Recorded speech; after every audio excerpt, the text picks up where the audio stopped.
Bon matin, bon vendredi tout le monde. Alors, bienvenue au 4e jour du défi J'aime mes seins. On commence avec un petit peu de retard ce matin. On avait une nuit pluvieuse, l'humidité est tombée, ça faisait du bien. J'ai dormi un peu plus profondément et un peu plus longtemps qu'à l'accoutumée. Alors, on commence avec un peu de retard. Alors, aujourd'hui, on va aborder le 4e truc pour la santé de nos seins. On va parler d'activité physique, de l'importance de l'activité physique. Alors, évidemment, l'activité physique, on en parle dans à peu près chacune des sphères de notre vie. On sait que l'activité physique est aussi efficace dans les études que les antidépresseurs dans les cas de dépression légère à modérée.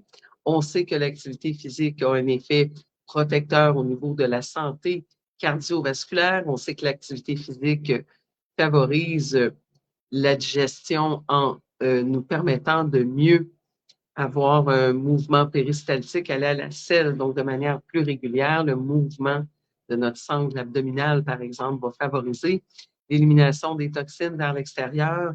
L'activité physique nous aide au niveau de l'estime de nous-mêmes. Bref, il y a tout un éventail de bienfaits à l'activité physique, mais des fois, on n'y pense pas spontanément lorsqu'on parle de cancer du sein. Et pourtant, plusieurs études démontrent l'importance et les bienfaits de l'activité physique pour la prévention du cancer du sein.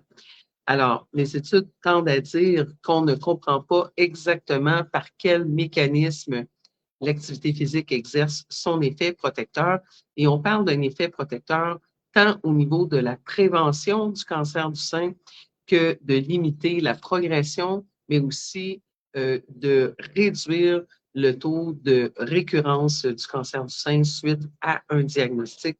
Donc, à chacune des étapes, les bienfaits de l'activité physique ont été notés. Alors, plusieurs études que j'ai consultées établissent un parallèle entre l'activité physique et la réduction du taux d'estrogène en circulation. Et ça, si on regarde la biochimie du corps, ça pourrait s'expliquer de différentes façons. Je vous ai mentionné l'importance de l'activité physique pour avoir une bonne régularité intestinale. Et donc, on sait qu'une partie de nos estrogènes sont éliminés via nos selles. On les élimine durant la menstruation, mais par exemple, si on est à la ménopause, il nous reste seulement les selles et l'urine pour éliminer les estrogènes qui ont été utilisés par le corps. Et donc, on parle dans ce cas-ci, dans le cas du cancer du sein, d'un cancer œstrogéno-dépendant. Donc, le taux d'estrogène en circulation est un marqueur important, est un facteur de risque en réalité. Et donc, étude après étude, on voit que lorsque les femmes sont actives physiquement, ça a un impact positif sur la réduction du taux d'estrogène en circulation. Alors, un des mécanismes pourrait être, par exemple, que ça favorise la régularité intestinale. Un autre mécanisme intéressant à explorer, c'est le fait que, évidemment, l'activité physique réduit le taux d'insuline parce que le corps va utiliser son insuline, les cellules vont aller chercher en réalité le sucre de manière plus efficace lorsqu'on est actif physiquement. Donc, on aura besoin de moins d'insuline pour réduire le taux de sucre, puisque le sucre est le carburant, pardon, des cellules. Alors, on aura moins besoin de sécréter d'insuline, et l'insuline élevée est un facteur de risque pour le taux de cancer du sein. Donc, ça favorise la baisse du taux d'insuline lorsqu'on est active physiquement. On sait que l'activité physique combat le stress aussi, donc ça a un impact sur le taux de cortisol. Le cortisol élevé favorise l'inflammation dans le corps. L'inflammation qui ne se tarit pas est toujours présente dans tous les types de cancers. Alors, le fait de réduire le taux de cortisol, donc cette hormone associée au stress, a clairement aussi un impact positif au niveau du cancer du sein. Et il y a des relations complexes aussi. Alors, c'est pour ça qu'on ne peut pas toujours, euh, de manière linéaire, établir un lien de cause à effet parce que le corps est constamment en train d'essayer de trouver son état d'équilibre qu'on appelle l'homéostasie. Le corps essaie toujours de se réguler. Alors, on parle maintenant du cortisol associé au stress, associé à l'inflammation, associé à tous les cancers. on dit que l'activité physique va réduire le taux de cortisol. Ce qu'on doit savoir, c'est que le cortisol a une relation antagoniste avec la mélatonine. Donc, la mélatonine est cette hormone qui favorise notre sommeil et qui gère les cycles d'éveil et de sommeil. Alors, le cortisol et la mélatonine travaillent en opposition comme une balançoire d'enfant. Alors, lorsque notre taux de cortisol est élevé, parce qu'on vit du stress chronique, ça affecte notre taux de mélatonine, donc notre capacité à s'endormir et à dormir profondément. La mélatonine, dans de nombreuses études, ça va être un des trucs dont je vous en parlerai plus en détail une autre journée, mais la mélatonine est associée à la protection contre différents types de cancers, mais particulièrement contre le cancer du sein. Alors, évidemment, si on a un taux de cortisol élevé parce qu'on est stressé, on a aussi un taux de mélatonine inférieur. Et la mélatonine, on la connaît pour le sommeil, mais la mélatonine est aussi un excellent antioxydant. Donc, on a avantage d'avoir un taux de mélatonine élevé. Et encore là, les études démontrent que, par exemple, les travailleuses de nuit qui ont un taux de mélatonine inférieur ont un risque de cancer du sein beaucoup plus élevé. Alors, ce n'est pas toujours si clair de pourquoi un facteur va avoir un impact positif sur la réduction d'un cancer ou sur un autre paramètre de la santé. Mais ce qui est important, pardon. Ce qui est important, c'est que ça fonctionne. Alors, on ne comprend pas toujours les rouages parce que, encore une fois, souvent les effets bénéfiques qui sont à de multiples niveaux et vont avoir un effet d'entraînement. Un petit peu comme on a des cercles vicieux au niveau de la santé, on a aussi des cercles vertueux. Donc, quand on commence à poser certains gestes comme incorporer l'activité physique dans notre vie, ça va avoir un impact à différents niveaux. Par exemple, si on dort mieux, parce que justement, on a produit des endorphines, donc des hormones qui font qu'on se sent bien, qui font qu'on réduit notre niveau de stress, qu'on évacue le stress via la pratique de l'activité physique. On en a souvent parlé. Entre 1h et 3h du matin, c'est l'heure du foie. En chronobiologie, nos organes ont des moments de la journée où ils sont à un summum d'activité. Le foie, c'est entre 1h et 3h du matin. Donc, on le sait parce que souvent, si on a mangé un gros repas au resto ou qu'on était dans le temps des fêtes, etc., on a dépassé un petit peu nos limites habituelles ou on a consommé de l'alcool, on va avoir des réveils entre 1h et 3h du matin. Il y a des gens qui ont ça de manière chronique parce que leur foie est constamment engorgé. Alors, si on dort mieux, on permet à notre foie de travailler plus efficacement la nuit. Le foie, on en a parlé dans les journées précédentes, c'est lui qui va métaboliser, donc neutraliser et excréter nos hormones à l'extérieur du corps. Alors, si on dort mieux, le foie va faire son travail de manière plus efficace. Donc, on va pouvoir se détoxifier durant la nuit, mais aussi se réparer.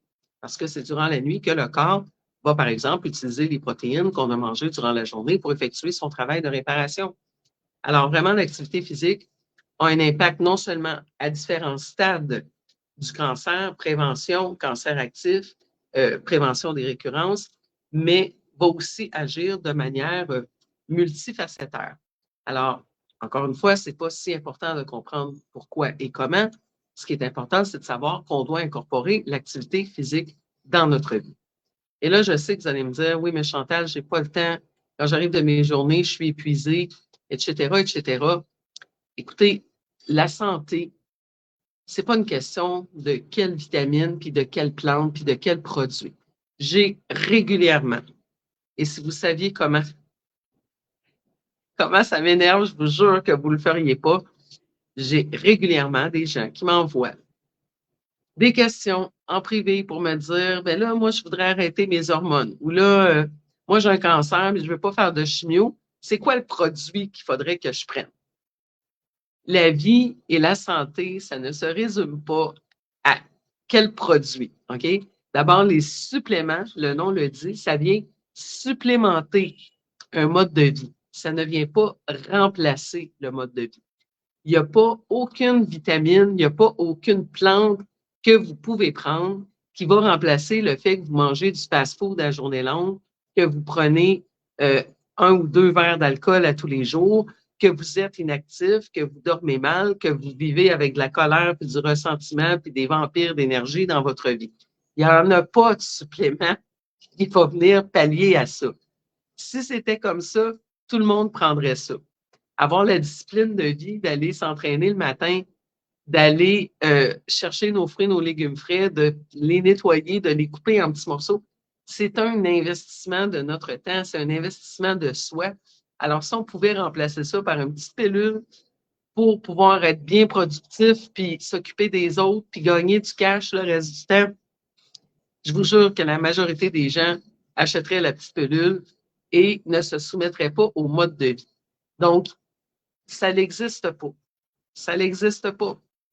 Les suppléments viennent supplémenter le mode de vie. Parce que, par exemple, première journée, on a parlé des vitamines du groupe B.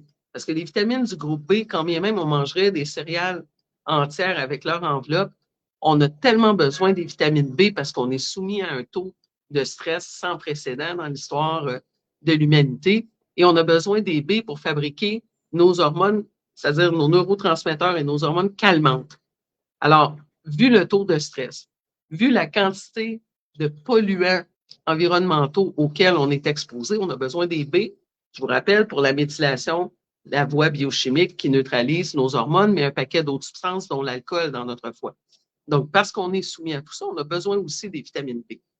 Et parce qu'on mange plus sucré que jamais dans l'histoire de l'humain, on mange presque 1 kilo de sucre par kilo de poids corporel dans l'année.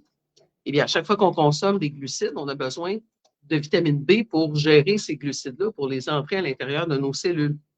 Alors, pour toutes ces raisons, on n'arrive plus via l'alimentation à avoir suffisamment de vitamine B. Et en plus de ça, je vous ai parlé le jour 1 de ces polymorphismes, donc ces petites variations génétiques qui font qu'on peut, même si on mange des céréales entières ou des légumes verts feuillus qui sont riches en acide folique, ou en folate, je devrais dire, on n'arrive peut-être pas à les amener jusqu'à leur forme finie. Donc, on a besoin de prendre un supplément de vitamine B sur leur forme bioactive. Un autre exemple, c'est la vitamine D. La vitamine D, ça va être le sujet de demain parce qu'il y en a long à dire sur la vitamine D et le risque de cancer du sein, mais la vitamine D en général. Donc, on arrive difficilement, à moins de vivre dans le sud et encore, parce que même si on vit dans le sud, si on est actif dans le marché du travail, on ne passe pas notre journée à la plage. Alors, c'est très, très difficile d'arriver à avoir suffisamment de vitamine D. Et là, si vous vivez au Québec, c'est pratiquement impossible. Alors, il y a des vitamines comme ça qu'on n'a pas le choix, même si on fait ce qu'on doit faire, d'aller chercher un petit extra, donc un supplément, aller se supplémenter dans certaines vitamines et dans certains minéraux, par exemple le magnésium dont il sera aussi question dans une des capsules vidéo. Alors, oui, on doit se supplémenter parce qu'il y a un manque à gagner, même avec la meilleure volonté du monde. Mais il faut être conscient que les vitamines, les minéraux et les plantes ne viennent pas se substituer à un mode de vie, à une alimentation, à une mauvaise gestion du stress, à un manque d'activité physique, etc., etc. Donc, il faut faire tout ça. Et là, je sais qu'on trouve ça difficile, on trouve ça lourd, mais le problème, c'est que la médecine conventionnelle, qui a été construite, je vous le rappelle, sur l'industrie des médicaments, sur l'industrie pharmaceutique, avec Rockefeller à son origine, qui voulait trouver des moyens de vendre le pétrole duquel il avait un monopole. Donc, il a mandaté des chimistes pour trouver qu'est-ce qu'on pourrait faire d'autre qu'alimenter les voitures avec du pétrole. Et ils ont développé l'industrie pharmaceutique. Alors, il avait besoin de pushers pour son industrie pharmaceutique. Alors, ils ont créé les collèges de médecins tels qu'on les connaît aujourd'hui. Et ils ont essayé d'éliminer déjà, dès cette époque-là, on parle de la fin des années 1800, début des années 1900, quand ces choses ont commencé à se mettre en place. Et les collèges de médecins sont arrivés dans les années 1950 ou à peu près. Alors, depuis ce temps-là, on a essayé de se débarrasser des naturopathes, des homéopathes et de tous ceux qui éduquaient la population à la santé, de tous ceux qui essayaient de résoudre les problèmes à leur source, parce qu'évidemment, quand toi, tu veux vendre des médicaments, c'est pas payant qu'il y ait des gens qui parlent d'alimentation, d'activité physique, de réduire certains médicaments. Alors, évidemment, tu essaies de te débarrasser de ces gens-là en tentant de les discréditer par tous les moyens, en menaçant ceux qui leur donnent des plateformes, etc., etc. Ça n'a pas commencé avec la pandémie, c'était déjà en place. Ça fait 25 ans que je suis dans le domaine, ça fait 25 ans que je vis le même genre de situation. Ça s'est détérioré, ça s'est accentué avec la pandémie, mais cette dynamique de vouloir éliminer les praticiens des approches complémentaires, de vouloir à peu près à tous les 4 ans sortir une loi qui nous empêchait de vendre tel supplément ou tel supplément, c'est pas nouveau. Maintenant, ça a atteint un seuil sans précédent, évidemment, mais ça fait longtemps qu'on navigue là-dedans. Et malheureusement, donc, cet édifice médical soutenu par Big Pharma nous a appris à penser de manière très linéaire, de manière cartésienne, hein, depuis Descartes, qui a séparé non seulement l'âme, l'esprit du corps, mais aussi de trouver une pilule qui correspondait à une pathologie. Donc, ils se sont occupés à trouver des noms pour les pathologies et à trouver un médicament qui agissait sur cette pathologie, comme si l'être humain était compartimenté, mais on sait très bien que ce n'est pas le cas. On a tous déjà expérimenté que lorsqu'on vit un stress, dans mon cas, ça s'appelle Revenu Québec, et c'est récurrent. Alors, lorsqu'on vit un stress, ça a un lien direct sur notre santé. Moi, j'ai vécu une situation de stress très intense dans les dernières semaines. Je me suis sentie pris à la gorge, je me suis sentie étouffée, parce que quand on est à l'étranger et qu'on n'a plus accès à nos comptes de banque, plus accès à nos fonds, c'est extrêmement stressant. Et donc, ça s'est manifesté dans mon corps physique. Pourtant, c'est quelque chose qui se passait dans ma tête, ça se passait dans la réalité aussi, mais je veux dire, c'était une perception que j'avais. Mais mon corps, notre corps, c'est l'inconscient. Mon corps a réagi à ce que je vivais comme sensation. Alors, si on vit constamment, par exemple, dans une situation où on se sent pris au piège, qu'est-ce qu'on vit au Québec depuis 3 ans, un peu plus que 3 ans bientôt maintenant? Eh bien, on a l'impression que on n'a plus le contrôle sur notre destin. J'essayais d'organiser une retraite de déesse, encore une fois, et je n'ose pas passer à l'action parce que si je donne un dépôt sur une villa et qu'on réimpose des mesures par rapport au vol, par rapport à la capacité de se déplacer, bien, les gens vont peut-être annuler et je vais rester pris avec le dépôt, etc. Donc, on n'a plus complètement le contrôle sur nos destins, à moins d'avoir beaucoup d'argent et d'être capable de vivre de manière complètement autonome. Et encore, donc, cette sensation d'être un peu pris au piège, de vivre dans l'attente, ça fait qu'on génère constamment des hormones de stress. Et les hormones de stress dans la vie, c'est fait pour lutter ou prendre la fuite. Les hormones de stress, on en parle souvent négativement, mais les hormones de stress sont là pour nous sauver la vie. Quand on fait face à un ours noir en allant cueillir nos bleuets, c'est très utile de sécréter des hormones de stress qui vont nous permettre d'amener le sang vers nos extrémités pour qu'on puisse courir plus vite ou lutter. Bien, évidemment, si on vit tout le temps en stress parce qu'on vit avec l'ours noir ou qu'on le trouve au bureau à tous les matins, bien là, ça devient problématique parce que pendant qu'on envoie le sang, nos nutriments vers les extrémités pour lutter ou prendre la fuite, on n'est pas en train de digérer le Big Mac, on n'est pas en train de faire pousser des beaux cheveux, on n'est pas en train de faire un renouvellement de notre métabolisme osseux. Donc, toutes ces fonctions-là qui sont secondaires, mais qui sont quand même très importantes, vont être mises sur pause pour lutter ou prendre la fuite. Le problème, c'est que quand on essaie de lutter ou prendre la fuite pendant 3 ans puis qu'il n'y a rien qui se passe, eh bien, ces mécanismes-là vont se dérégler. Alors, ce stress chronique est extrêmement nocif pour la santé. On tombe en ce qu'Henri Laborit a appelé l'inhibition de l'action. Et quand on est en inhibition de l'action, c'est qu'on produit ces hormones de stress pour lutter ou fuir, mais on ne peut pas lutter. On va lutter contre qui? Le gouvernement? On va fuir pour aller où? En République dominicaine? Il y a d'autres stress qui vont s'installer. Je vous garantis que c'est peut-être pas la meilleure solution. C'est une solution, c'est peut-être pas la meilleure. Donc, finalement, on fait quoi? On reste là à être bombardé d'hormones de stress et donc on est dans cet état qui s'appelle l'inhibition de l'action. Et évidemment, éventuellement, nos glandes surrénales vont se fatiguer, les glandes qui sécrètent donc l'adrénaline, le cortisol pour nous permettre de lutter ou fuir. Eh bien, quand on produit ces hormones tout le temps et qu'on ne lutte pas et qu'on ne fuit pas, éventuellement, les surrénales vont s'épuiser. Et il y a plein de gens qui vivent ça ces temps-ci. C'est la majorité des gens que je rencontre en consultation sont dans cet état-là. Ça finit par dérégler nos hormones de notre cycle reproducteur, donc nos estrogènes, notre progestérone et tout ça. Alors, évidemment, ce stress, on va en parler aussi une autre journée de qu'est-ce qu'on va faire pour gérer ça, parce que ça a un impact direct sur notre risque de cancer du sein aussi.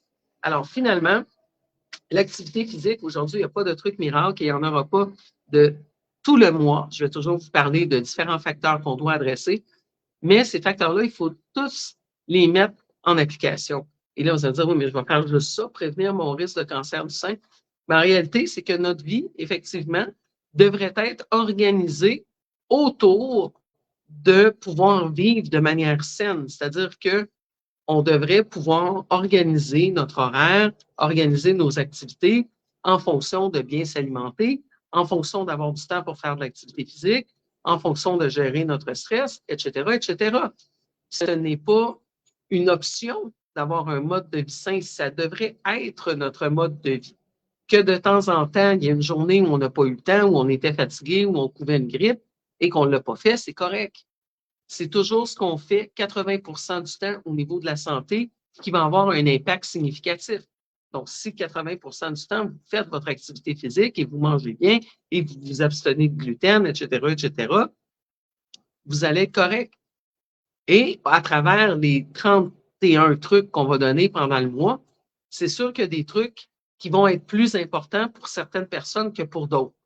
Je vous donne un exemple. On a parlé des vitamines B.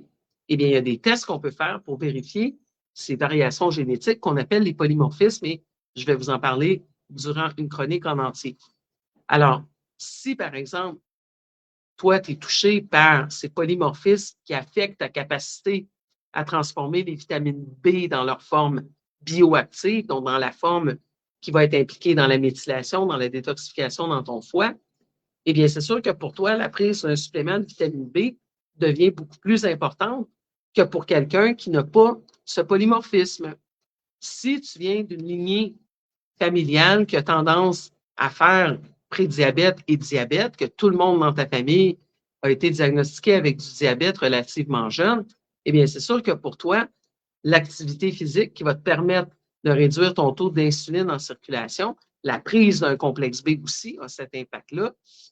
Des plantes comme la cannelle, par exemple, ces choses-là, pour toi, vont devenir encore plus importantes parce que c'est un de tes facteurs de risque. Alors, évidemment, moi, je vous donne les trucs, je vous en donne 31 pendant le mois et c'est à vous de voir lesquels sont les plus pertinents pour vous ou de travailler avec moi ou de travailler avec quelqu'un d'autre pour justement aller identifier quels sont vos facteurs de risque qui sont plus spécifiques à vous si vous n'êtes pas capable de mettre en application les 31 trucs. Et la bonne nouvelle dans l'affaire, c'est que si vous mettez en pratique ces trucs qu'on a vus, par exemple, le premier jour, on a parlé de l'importance de la prise des vitamines B. Deuxième jour, on a parlé, de quoi on a parlé le deuxième jour? Hier, c'était l'eau. Le deuxième jour, j'oublie déjà de quoi on a parlé. Mais bref, quand on met en application ces différents facteurs, eh bien, ce que ça va faire, c'est que vous allez améliorer vos paramètres de santé de manière globale.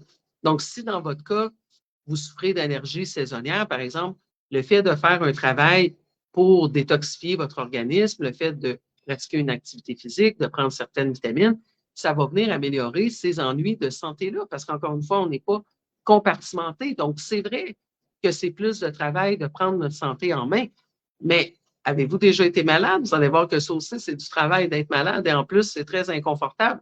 Alors, pourquoi ne pas vous habituer à tout de suite incorporer un mode de vie sain? Le deuxième truc, c'était réduire ou éliminer la consommation d'alcool pour les mêmes raisons que l'importance des vitamines B, c'est que l'alcool compétitionne avec vos estrogènes, avec vos hormones pour les vitamines B présentes afin d'être éliminées dans la méthylation parce que et les hormones et l'alcool sont éliminés via la méthylation. Donc, jour 1, on a parlé de l'importance des vitamines B. Jour 2, on a parlé de réduire l'alcool afin justement que nos vitamines B soient utilisées pour les bonnes raisons. Jour 3, on a parlé de l'importance de l'eau et aujourd'hui, on parle de l'importance de l'activité physique. Mais ces facteurs-là, on en parle dans le contexte du cancer du sein. Les études que je vous cite sont en lien avec le cancer du sein, mais c'est vrai pour n'importe quel aspect de la santé.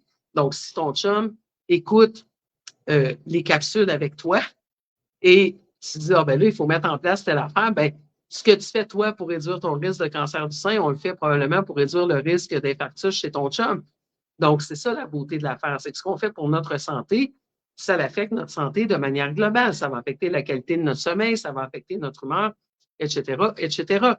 Alors, évidemment, le 14 octobre, on commence un nouveau groupe d'équilibrer les hormones naturellement. Même principe. Tout ce qu'on va voir au niveau alimentaire pour équilibrer nos hormones, au niveau de la gestion du stress, au niveau des suppléments à prendre, au niveau de comment tester, comment mettre tout ça en branle dans un mode de vie qui est sain et qui va être protecteur de nos hormones, eh bien, si vous étiez dans une lignée génétique et que vous êtes prédisposé à souffrir d'autres types de problèmes de santé, ce programme va vous bénéficier dans tous les cas. Parce que ce qu'on fait pour la santé de nos seins, on le fait pour la santé de nos ovaires, de notre utérus, on le fait pour la santé de notre système nerveux, on le fait pour notre santé digestive, etc. Une des premières choses dont il est question dans le programme Équilibrer vos hormones naturellement, c'est de l'importance d'éliminer le gluten. Et je vais vous en parler ces jours-ci du gluten. Alors, éliminer le gluten, ça va évidemment vous servir pour prévenir le cancer du sein, mais ça va vous servir pour à peu près tous les aspects de votre santé. Donc, vraiment, oui, c'est vrai que c'est plus de travail d'avoir un mode de vie sain, mais c'est ce qu'on fait pour être en santé de manière globale. Et la seule façon de réellement y arriver, parce que là, c'est ça, vous me dites, moi, mais là, je n'ai pas le temps de faire de l'activité physique, puis d'aller chercher de la bouffe bio chez Avril, puis là, je ne fais pas de plug pour Avril, j'ai nommé celui-là, je n'aurais pas en nommé d'autres, et de couper mes petites affaires. Bien, il faut trouver des trucs. Il faut trouver, par exemple, si la solution, c'est d'acheter des fruits et des légumes déjà préparés, oui, ça coûte plus cher, puis oui, ça serait mieux de les couper au moment où vous allez les consommer. Mais l'important, c'est d'en consommer en bout de ligne. Alors, si vous devez vous priver, bien, la petite bouteille de vin que vous achetiez à toutes les semaines, bien là, ça va rester pour des occasions spéciales. Et l'argent que vous preniez pour la bouteille de vin, vous la prenez pour manger plus de choses bio et peut-être des fruits et des légumes préparés d'avance pour vous donner une chance si vous n'avez vraiment pas le temps de le faire vous-même. Mais c'est que le temps pour s'alimenter, le temps pour faire de l'activité physique, le temps pour dormir, ça ne doit pas être vu comme une surcharge. C'est que c'est ça notre manière de vivre pour être en santé. Vous avez peut-être écouté sur Netflix, moi, je n'ai pas encore eu la chance de l'écouter, les zones bleues, hein, de Blue Zone.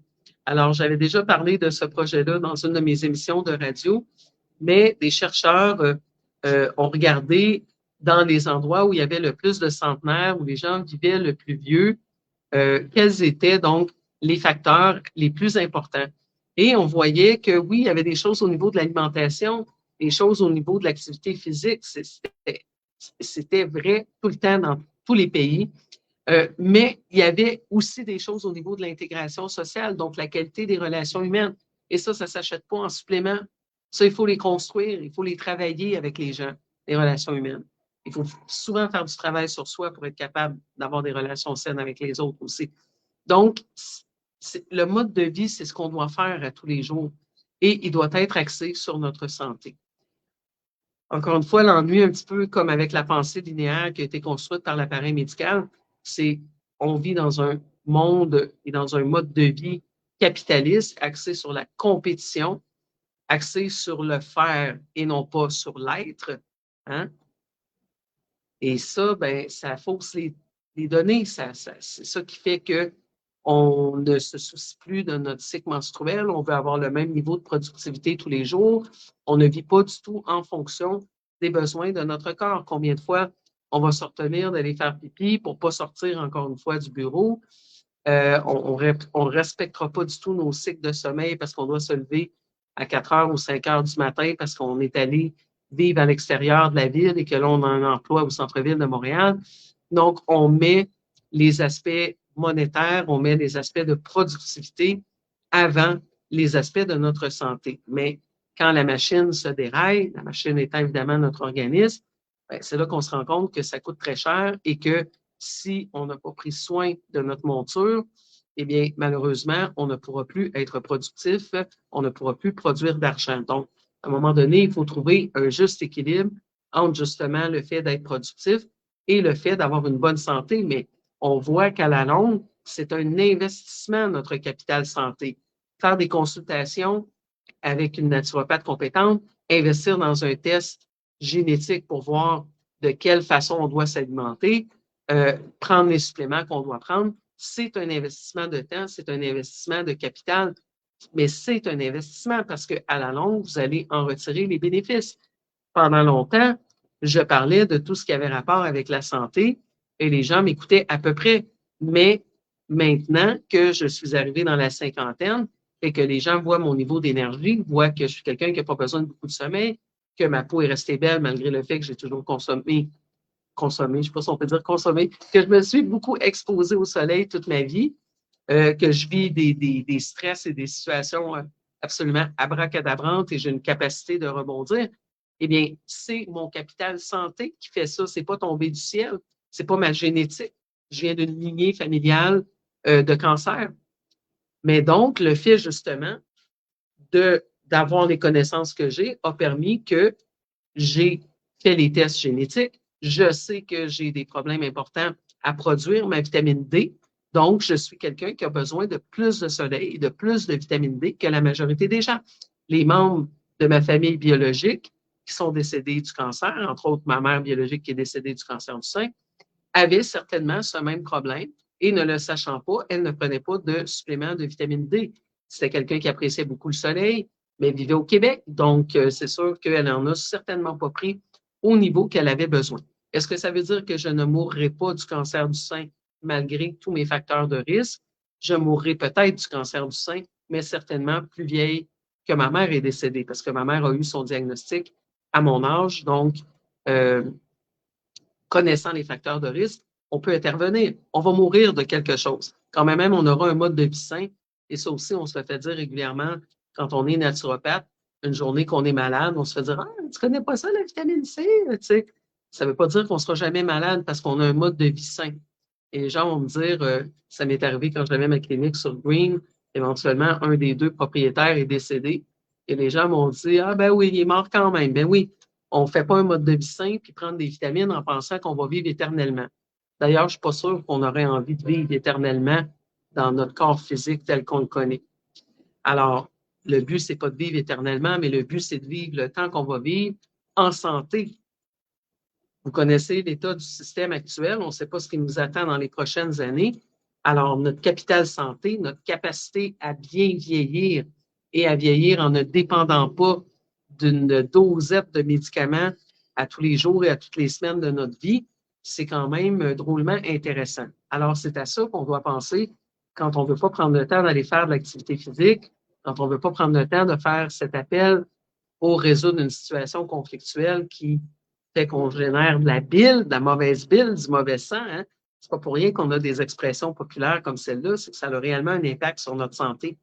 Ou de découper nos légumes et nos fruits en petits morceaux, eh bien, il faut y penser à de quelle manière on veut vieillir, qu'est-ce qu'on veut mettre dans notre banque, dans notre petit cochon de la santé. Parce que c'est réellement un mode de vie, la santé, c'est réellement un investissement qu'on fait pour soi, pour bien vieillir, pour être en forme, pour avoir un niveau d'énergie qui nous permet de jouir de la vie.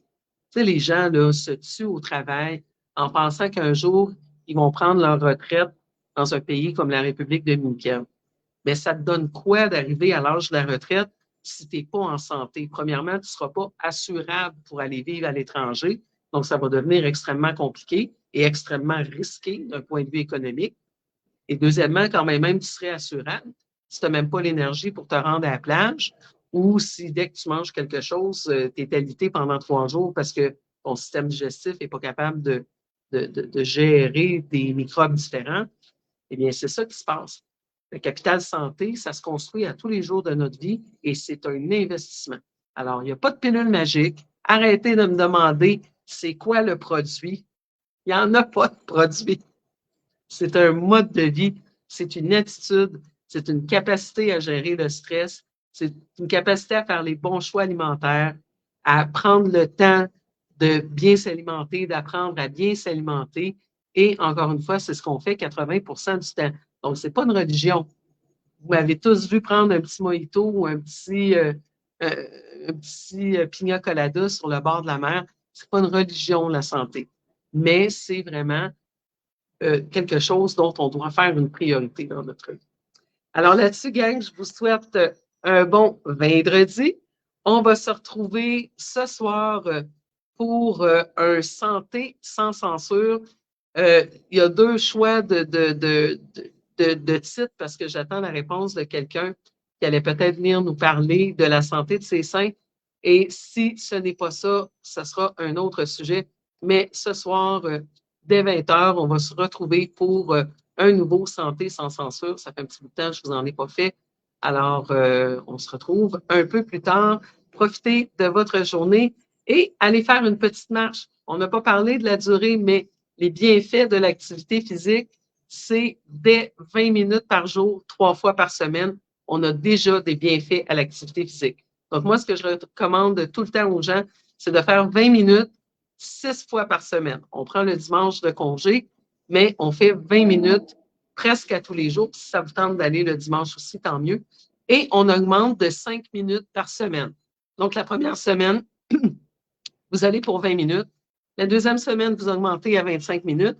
Et idéalement, ce qu'on veut atteindre, c'est 1 heure. Et on n'a pas besoin de pousser la machine. On ne veut surtout pas que l'exercice devienne un stress parce que là, on va produire du cortisol, ça va être contre-productif. Mais ça peut être juste d'aller prendre une marche. Ça peut être de se mettre à des cours de danse. Ça peut être quelque chose comme le Qigong, Tai Chi. Ça peut être une bicyclette stationnaire qu'on a à la maison. Peu importe. L'important, c'est de bouger. Alors, allez bouger. On se retrouve vers 20h ce soir pour un Santé sans censure. Bye bye.